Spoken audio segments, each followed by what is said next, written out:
Jack London, la peste écarlate.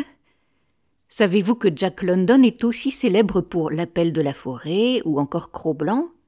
Il a écrit La peste écarlate en 1912. Il est intéressant de noter qu'en 1912, Jack London anticipait déjà les angoisses collectives liées aux pandémies mondiales. On peut presque l'imaginer assis à son bureau en train de se dire « Et si tout disparaissait demain ? Eh bien, je le raconterai. » Voici le résumé du chapitre 4.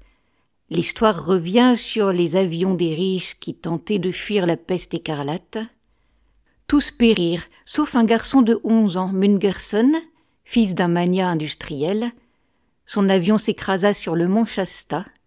Il survécut, seul, errant dans un monde déserté par l'humanité.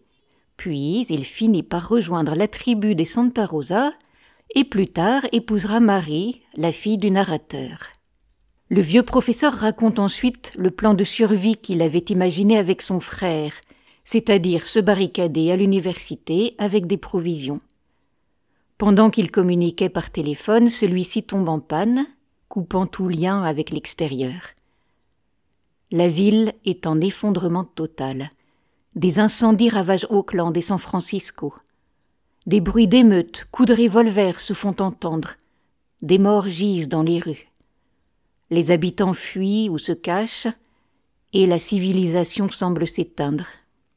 Le vieillard relate les scènes de chaos et d'inhumanité. Il rencontre des survivants et des pillards. Une épicerie attaquée. Un poète et sa famille sont assassinés devant lui. Les enfants disparaissent, soulignant l'horreur totale. Il observe aussi des groupes organisés de survivants, plus disciplinés.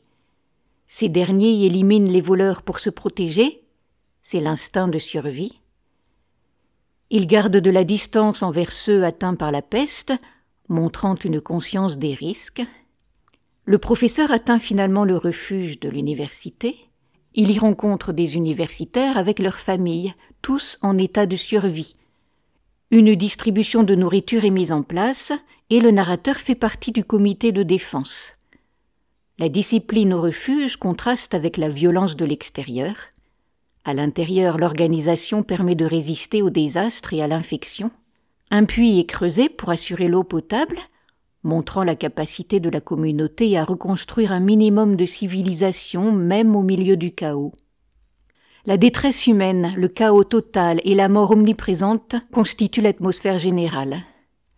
L'auteur insiste sur la désagrégation morale et sociale, même les plus nobles ou les artistes ne sont pas épargnés, tandis que certains groupes humains réussissent à organiser une survie rationnelle.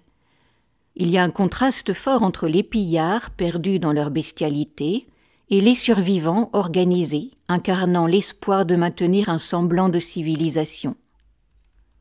J'espère que ce résumé vous a plu. Vous pouvez retrouver Histoire et poésie sur ma chaîne Entendre lire.